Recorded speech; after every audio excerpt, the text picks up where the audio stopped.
Welcome to the Sisterhood of Sweat. I am here today with Alexandra Dotcheva. Alexandra Dotcheva has been practicing as a registered nurse since 2011 with a strong passion for educating patients on acquiring optimal health. She also has interests in martial arts, fitness, finance, and investing. Her mission is to help people overcome self-imposed limitations that prevent many from realizing their goals, finding peace of mind, and acquiring prosperity. By sharing her own journey to achieving control over the most important aspects of life, Alexandra's goal is to inspire others to turn away from the various forms of fear and self-doubt and go after their dreams instead of leading lives subdued to conventional ways of thinking that have long been proven outdated, inadequate, and damaging to a person's self-esteem and self-confidence. Today, we talked about so many things. First of all, her workout was off the charts. She starts out blowing us away by she does 100 pull-ups and so many other things. So the workout will be linked in the show notes. And Alexandra just talks about self-confidence, how to build self-confidence, how to be independent and not to limit yourself, and how to not be intimidated by the word finances. We don't want to have to depend on someone. So how to become financially independent with your investments, and just subscribe to lifelong learning so you can feel confident and independent and in charge. This was so good today. I hope you guys enjoy this. So without further ado, we're going to dive in with the one, the only, Alexandra Dotcheva. I am so excited to welcome Alexandra Dotcheva to the Sisterhood of Sweat today. Welcome. Thank you so much for having me, Linda. Pleasure to be here. Well, we are going to be talking and diving into one of my favorite topics today. And it kind of surrounds, of course, what I'm all about, which is empowerment, empowering yourself. And I'm all about female empowerment, but I also am about just people being empowered in general. And we're going to talk about self-confidence and financial independence and so many things today. But first, I just want you to get to know our guest a little bit. Alexandra, tell us what was your background and how did you come to this place of really finding your own self-confidence? Thank you, Linda. I'll try to make the long story short. I was a professional classical violinist for 26 years. So I came to the United States in 2000 from Bulgaria. I earned my master's and doctoral degrees in classical violin. At the doctoral, I defended in 2007. However, I had joined the Syracuse Symphony Orchestra in 2006. And that was the year where when orchestras in the United States started crumbling financially and several declared bankruptcy, including my employer, the Syracuse Symphony, in 2011. However, in 2008, I went through my own midlife crisis. I was 32 years old, and I realized at the time that I was not competitive enough. I was a decent player. I was giving decent recitals, but I had a horrible stage fright when it came to orchestra auditions where I had to compete against 40 to 500 violin candidates for one spot. And with the decreasing orchestra market, with the bankruptcies and all, I thought, will I regret if I continue in this field 30 years from now, or should I make a drastic change now and challenge myself and see what happens and stop this whole insecurity and fear of failure? Because I had really closed myself in this falsely sustained comfort zone, because quite honestly, I had no other skills but playing the violin. And I figured that really wasn't practical anymore. I was kidding myself if I just thought, hey, it's enough learning at age 32. So that was not true. I could learn much more. And I found that the nursing market was booming and there was a shortage of nurses. And really in-demand profession. And I also learned that I could help people much more directly being a nurse, caring for people, healing, and kind of being able to relate to human suffering more closely than in my imaginary musician artistic world. My parents were terrified when I told them over the phone in 2008. I said, guys, I'm not going to earn my living with violin anymore. I'm going into nursing school. And my mother said, are you out of your mind? Do you realize what a hard profession nursing is? And I told him, yes, but I cannot be a musician anymore because I don't feel fulfilled. I have other possibilities in my brain. I can learn more. I want to challenge myself. So I went to nursing school, put myself through nursing school. In 2011, I graduated, and that was exactly the year when my employer, the Syracuse Symphony Orchestra, declared bankruptcy. I had a job waiting for me in the ICU upon graduation. So the timing was crazy perfect for me. I felt horrible for my colleagues, of course, because there were families in the orchestra, husband and wife, who lost both incomes when the bankruptcy happened. And to the present day, to my knowledge, this orchestra hasn't regained its full-time status. I might be wrong, but I think they still are kind of part-time basis. So anyway, went to nursing, got a nursing job, and that was another eye-opener. So I walked into a profession of high demand, and I learned that the demand coin had two sides. One was the demand, great, you're a nurse, we want you. The other side of the coin was staffing shortage. So oftentimes we were drowning on a hospital floor, trying to take care of more patients than we could safely handle. Then there was a secondary staffing shortage caused by people who simply hated to work due to burnout, and they called in with or without a reason. Then you see healthcare workers, including nurses, aides, doctors, who oftentimes are sicker than the patients they're treating. And many of these healthcare workers talk about being financially broke, even though they had substantial seniority ahead of me, and they were getting paid very handsome hourly rates. So, okay, so how are you a nurse full-time and you're financially broke? All these questions. And why are you sicker than the patients? Why are you overweight? Why do you have hypertension? Why have you had 2 cancer episodes in your life so far and you're only 50 years old? Why are you taking 10 prescription medications and you're a healthcare professional? Why are you eating junk food? Why don't you go to the gym? I didn't ask this at first because I was the newbie there. So what did I know, right? And lastly, there were some patients that would do anything but make you feel appreciated. I really thought, oh, if I was a nurse, I would feel appreciated, respected. And most of the patients truly, but you have some people that, oh my gosh, no matter how much you bend backwards for them, it won't help. And the shock with the profession came with the realization that relying on a job alone to build wealth and prosperity was idealistic at best, right? So in 2014, I started investing in real estate. I took an investment class first from a self-made millionaire family, not from an academic finance teacher who relied on a paycheck for a living. And I now own my 3 real estate businesses. I've been in the business for 8 years. I'm still a home care nurse. I also learned options trading. So today my boyfriend and I are completely financially independent. We can stop working at any time we choose to because our assets provide plenty to cover our expenses. We killed the house debt in a matter of 5 years while building the assets. And in addition to that, of course, my 12 years of martial arts experience was a huge confidence booster, along with all these problem solutions along the way of learning these steep learning curves, going through all these challenges. And I also go to the fitness a lot because that's, like you know very well, fitness and great conditioning. Now, earlier you were saying when we were having our conversation before this that you do 100 pull-ups a day. Are these regular, real pull-ups, or are you doing assisted with a band?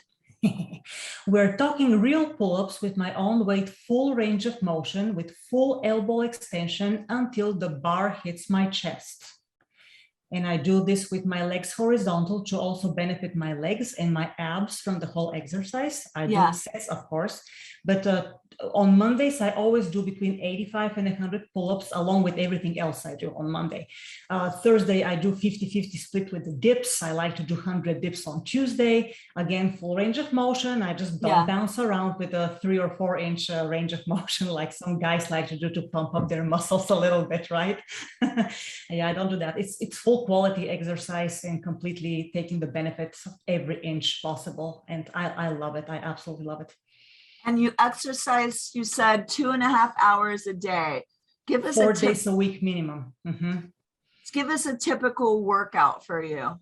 So today's Monday. After our conversation, I'll go to the gym. I will do my sets of pull-ups until I reach 100. I will also be doing one-legged deadlifts with a kettlebell, with a kettlebell of 45 to 50 pounds. I hold it on the opposite leg side. So I do 80 of those per leg. Okay. And I also do, I could do leg presses today up to 350, 400 pounds.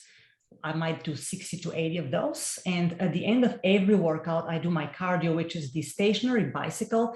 I go from 8 to 12 miles at the highest resistance of the bicycle from start to finish. So in our bicycle cases at the gym, that's 25. It's a pretty steep uphill. I go from start to finish, 8 to 12 miles. Every day I exercise. That's the end of my workout, and it's my absolute favorite. I love cardio. Yeah, I love cardio, and I'm a definite worker-outer, working out several hours every day. And what is your reasoning behind your dedication to fitness and I guess the workouts that you've chose? Yeah, it's not just the fitness and workouts, it's also the diet. I'm a whole foods organic vegan. The reason is I do not want to depend in any way or fashion on the healthcare system and pharmaceutical industry, having seen what these industries do to people when they maintain them chronically sick with improper education about diet and exercise. Healthcare is the #1 cause for personal bankruptcy in the United States. One major health event can wipe out all of your savings if you don't have assets that make cash flow unrelated to a job, not to mention that if you get really sick, you can't work and earn income. So these are, for me, extremely motivating factors to maintain myself at an absolute optimal health level at all times without any compromises and excuses, right? And I can start enumerating all the benefits of fitness to every single body system. For us, cardiovascular, immune, endocrine, respiratory, skin, called integumentary, right? Every single body system benefits from exercise because exercise itself is a way to detox. And of course, I use another detox method also every day, but you can't substitute diet for exercise or exercise for diet. Clean diet and exercise are 2 absolute musts if you want to be a healthy individual and have the strength and stamina to build your dreams with your finances and anything you want in life. Oh my gosh, because when you don't have your health, that's all you want.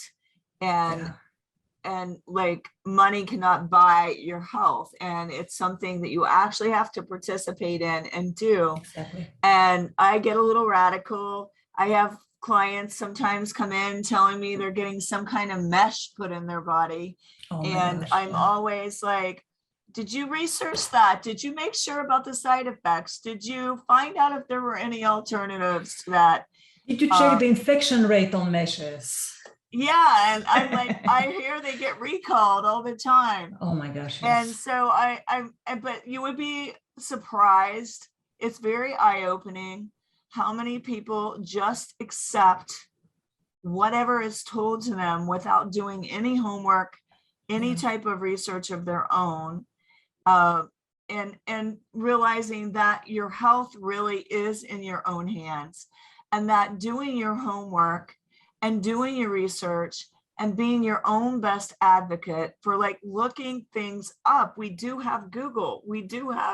We can go on and look at or DuckDuckGo or whatever you use for your search engine. You can look up things, you can learn and have knowledge, and knowledge is power. And you found that you fully immersed yourself in being independent so that you don't really depend upon the system.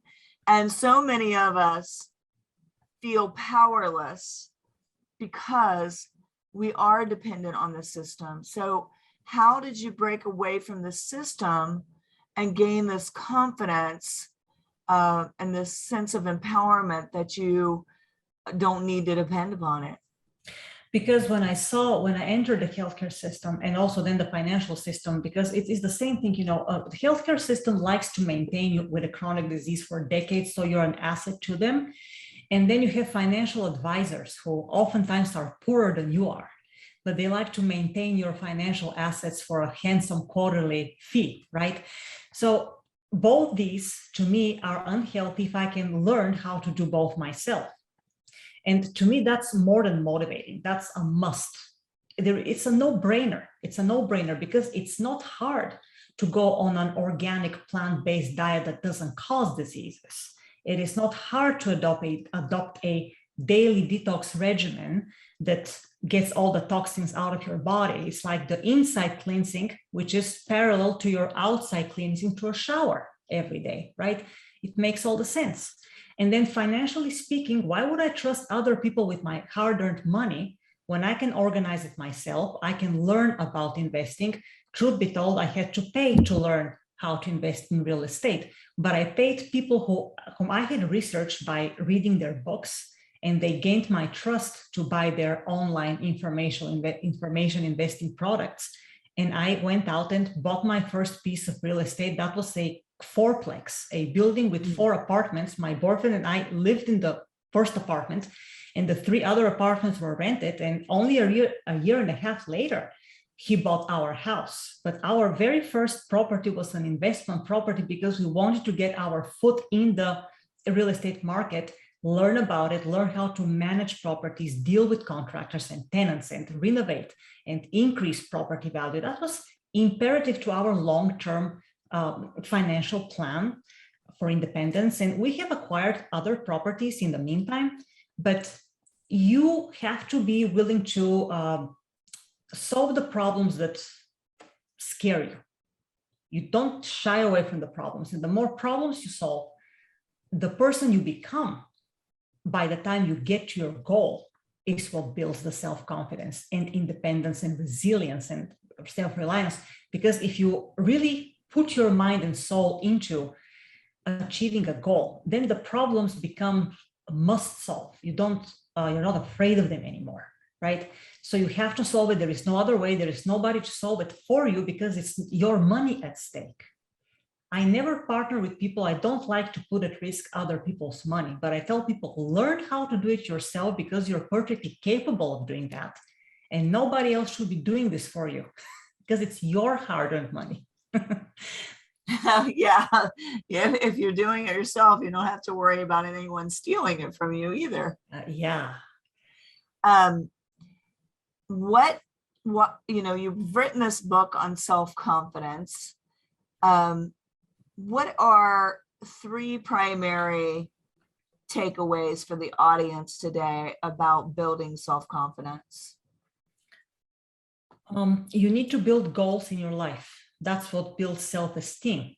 Then you have to stick to your plan, especially if you feel that this is something that will make you very proud of yourself. You aspire towards something in spite of others telling you it's not a good idea. Because the best decisions I have made in my life, for instance, my parents, whom I respect very much, they were against them. They were against me going into martial arts. They were against me going into nursing for a short time, of course, because they figured I was going to do it anyways. But usually if your loved ones advise you against something, they're trying not to prevent you from breaking your comfort zone. Always question that. Always question that, because they also feel threatened sometimes that your novelty decision might detach you from them or change you as a person, but that's perfectly fine. If they're wise enough people, they will recognize that you made the right decision. But don't let other things stop you. Don't let yourself stop you. This is the biggest takeaway, your own self-imposed limitations. If you realize you are imposing limitations on yourself, please research, explore that, question yourself and move forward, because you can talk about inspiration, you can listen all the videos and read all the books you want, But if you're in the same place 15 years from now that you are today, you didn't take much away from what everybody was trying to teach you and, inspire you to do. I love what you said about the like not listening to the naysayers, and you have to follow the map that you feel that's in your heart, that's right in front of you. And many times people aren't going to see that. They're not going to see it the same way you do. So you have to have the courage. And then I think it does build confidence once you do go after the things. And sometimes you're going to have people telling you all the reasons why you shouldn't. So you just have to deafen the noise and listen to your own internal voice. What are some other ways that the audience can tune into building confidence? They can get the book at my website. This is the book. It's 393 pages long because it's a very comprehensive practical guide on how to elevate your life from 5 different angles. Okay. This is everything that I have done so far to be as successful as I am. And it's completely doable because if I did it, everybody can do it. That's what I always tell people. My website is www.holisticselfconfidence.com. My Facebook page is Holistic Self-Confidence. They can go to the website from there as well. I have an ebook and paperback options on the website. The takeaway is I wanted to address what you just said when you say the naysayers and you ask people and listen to their advice. If you're asking too many people whether to proceed with something or not, that basically means you're not convinced yourself that you should do it. And you really should ask yourself first and foremost, because everybody will tell you something different. Everybody has different priorities. They don't like to get out of their comfort zones. They don't want to be bothered with your questions. They have something else present in mind. They won't necessarily give you the best advice. And truthfully, you need to come to terms with yourself and your own dreams, your own goals, your aspirations, and you have to have a long-term plan. See, that's the other thing. People live day by day. They think, oh, things are somehow going to get better, but 5 years from now, 10 years from now, 30 years from now, you're going to be old. You will get old. So how are you preparing now for 30, 40 years from now? Have you seen retired people with no income or any proper retirement when they lost it in the 2008 financial crisis? What do you take from that? So plan building and implementation, nobody can do this for you. Like I cannot do your push-ups for you, right? I cannot do your cardio for you. You cannot do my pull-ups for me. It is a personal responsibility, but the book I wrote to help other people who are in midlife crisis or at a crossroads in life understand that it's not as hard as you think it is. And please, please do it. Follow your dreams. If you get the book, it's called It Really Is Simple, A Holistic Approach to Self-Confidence. I will teach you how to elevate your health to 100%, how to put spirituality in every activity of your day. I will also teach you how to think about your career in terms of helping other people. I'll also teach you how to put your finances in complete order before you invest in your financial growth, building the knowledge and building the assets. Once your financial habits and spending habits are 100% under your control, all right, without a compromise. And I also have a very large discussion on relationship choices, who you hang around, why are you with that person or not with another person? How many people do you keep in your close circle? Do they really align with your goals and dreams? How much time do they waste of your precious minutes every week? And does that make sense? Is it congruent with your long-term goals and plans for 5 to 10 years from now? These are very important questions that people don't really ask themselves. And then they get stuck in the same place for many, many years when they could have been moving forward tenfold speed instead of.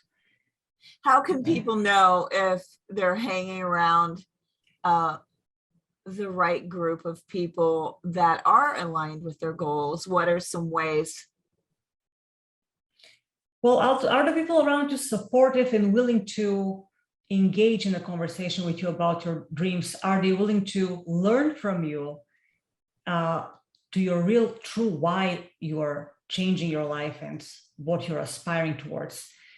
the level of engagement and the genuine sincerity that they display towards you can tell you if you're around the right people as far as emotional support. But then it also comes to the competence level.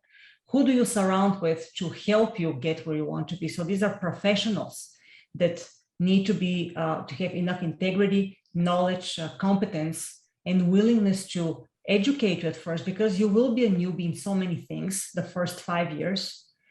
And the people you surround yourself with, for instance, my lawyer, my CPA, my real estate agent, all these people had to teach me a great deal. And I was respectful enough of their time. I was willing to make time to accommodate their schedules so I could learn as much as I could from them, because the real estate agent I chose, for example, he was an investor. He owned 9 properties, 7 of which he managed himself. He was greatly experienced because he had been in the business for 17 years. Now, I have been in the business for 8 years, and I know that without these team members, these are the supportive people, that's the professional aspect. And then friends and loved ones can be the emotional aspect of support. They may not know anything about what you're investing or any plans, but if they're truly there for you to tell you, you will do this, just put your mind into this, take the time, solve your problems, I'm here for you if you need me, that's a great person to be around. But these truthfully will be 2 or 3 people around and not all your 1,000 friends on Facebook. That's not how this works. And you have to prioritize your time, because you only have 24 hours a day. This is very important, time management. Oh my gosh, right? Totally. And knowing when to put those boundaries and say no to things that no longer serve you or don't fit in with your dreams and goals, because if you're spending time spinning your wheels, you're not going to be able to reach the heights that you want to get to in relationships, in business, with your health, with your physical health, and all these things. But don't you think too that every time you have a dream, you do have to take a leap. You do have to overcome fear. Now, absolutely. How did you overcome fear? Because leaving your violin career and becoming a nurse, and then leaving the nursing career, and just no, the nursing career is not, I'm still a nurse. I didn't leave the nursing career. You didn't leave the I added the investment career to the nursing career to expand my options. But see, the first leap was the biggest one, from the violin after 26 years to the nursing. I did not want to be poor. The market was shrinking, orchestras were bankrupting. And when I realized I wasn't competitive enough as a violinist, I mean, I was a decent violinist, but there were people who were many, many levels above me. And I said, I'm going to be struggling and freelancing all my life. I really would like to see what a real life full-time job looks like. It was my curiosity, my desperation, my fear, and some degree of inspiration, which all 4 were like a heck of a combination, but they got things done. When you get desperate to change and learn something new because you feel inadequate in your current state of being, that's what prompted me the first time. Then with investing, it was also intimidating, because I had no clue about the financial language at all, just like I didn't have any science base when I started nursing school. But see, with nursing school, I read my anatomy and pathophysiology book, the 1,100-page big textbook, 4 times from cover to cover before I even started the A&P class. I replaced my 7 to 9 hours a day violin practice with 7 to 9 hours reading practice every day. So that's how I prioritize the time. With finances in the real estate investing, it was also intimidating, but then I told myself, hey, listen here, you learn science jargon, science parlance, and medical language from arts, so you can do the finance. I had already done it once with a different profession. Once you do it, you can do it a second, a third, and fourth, and the 5th time. It all depends on how lazy and complacent you become after your first change. If you don't become lazy and complacent and you keep learning new things, you will never get old. Your brain will never get old. You'll stay relevant. You'll stay excited and passionate, right? Yes. And I think a lot of women can be intimidated when it comes to talking about finances. I know I grew up where my dad, he was amazing, but he was kind of the old school of oh, he and my brother would talk about the stocks. That's not for girls. But Yeah, I think he'd be pretty impressed to see my portfolio now. But I'm right. just saying, at the time, it made me kind of perk my ears up, like, well, why can't I know about that? And I think it's really important for women to get over the intimidation and realize that they can be great investors and financially secure just by learning how to invest their money properly. Absolutely. And that way we don't depend on somebody to support us. Right. We have better choice and we can be more picky with our selection of relationships, and rightly so. Absolutely. There is nothing to be intimidated about. You're just learning a new vocabulary. You need to learn 50,000 new words. Big deal. Well, of course, they tell me, well, it's easy for you to say because you speak 4 foreign languages. Well, so what that I speak 4 languages? It's the same. It's the same. Yes, financial language is in English, but it's a completely new vocabulary. You might as well be learning a new language, okay? And it is doable. It's definitely doable. The information now is so overwhelming. See, that's the other deterrent for people, because we are in the information age. People don't know how to make sense of all the information that's blasted at them. And this is what stops many people from trying to go further. However, I can tell you, I have gone through a lot of crappy information, useless information, to find the seeds, the pearls in the sand, right? The diamonds in the sand, to the good information that I used and learned from. But it's okay. It is part of the learning process. And I also have seen that at one point I had the best teacher for something I wanted to learn, and it still didn't work so well for me because it didn't relate to my needs as well as it related to her needs, what she was teaching me on that particular topic. So even if you have the best of the best, that is not 100% guarantee that it will work for you. You have to make it work for you. You have to, yes. It's so important, because I think that we can go from feeling powerless to feeling powerful, because you're not being dependent on someone, and you can actually do these things yourself. Absolutely. So empowering. And I've really enjoyed everything that you have talked about today. Where you could tell everybody where they could reach you on social media. And again, the name of your book and where to get it, so everybody can make sure to get a copy. The name of the book is It Really Is Simple, A Holistic Approach to Self-Confidence, a Practical Guide. My name is Alexandra Dotcheva, and my website is www.holisticselfconfidence.com. My Facebook page is Holistic Self-Confidence. That one has a dash between self and confidence. The website doesn't have dashes. But I'm also on Messenger. They can purchase the book through the website. Amazon Kindle also has it, whichever is more convenient to the reader. Okay, but the paperback copy is available through the website only. And we're working on getting some shipment rates for countries outside of the US. We're not quite there yet, but the ebook is downloadable anywhere around the world. And I just have to acknowledge you so much on just being so versatile. And, I mean, you're impressive that you have learned all of these things and just are still learning. I mean, your workout alone would impress the heck out of most of my listeners, but also equally the violin, being a nurse, being independent financially, writing a book, just so many great accolades. Oh, thank you. Thank yes, you. I gotta keep myself busy, otherwise I'll get in trouble. But I love it so much. You are so impressive, and I thank you for coming on the Sisterhood of Sweat today. And well, if you get a notion, send me your workout and I'll post it in the show notes. The workout actually is on my third blog post in the website. So the website has a blog, and my blogs, they roll backwards in time, like when you scroll, but it's the fitness routine blog post that I can send you the link if you want, and you can. Yeah, I would love for the listeners to have it. And Sure. again, I mean, I know they were all blown away just from you saying you do 100 pull-ups.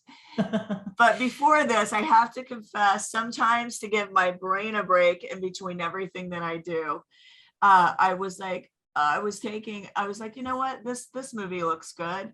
It was a Lifetime movie, and it was about a concert violinist she Oh. just got signed on, and she was playing violin. And it was about time for me to tune out and tune in to you. And I'm like, oh my gosh, what a perfect segue today. Yeah, in a previous life, that's what I did many, many hours a day. Yeah. Well, I'm sure you can still play beautifully, and you No, all want ma'am. to play your music. Make sure you don't die with your music left in you, that you play full out today. And as always, keep on keeping on. I hope you enjoyed this podcast. Let us know what resonated with you. And we are signing off now. Bye, everyone.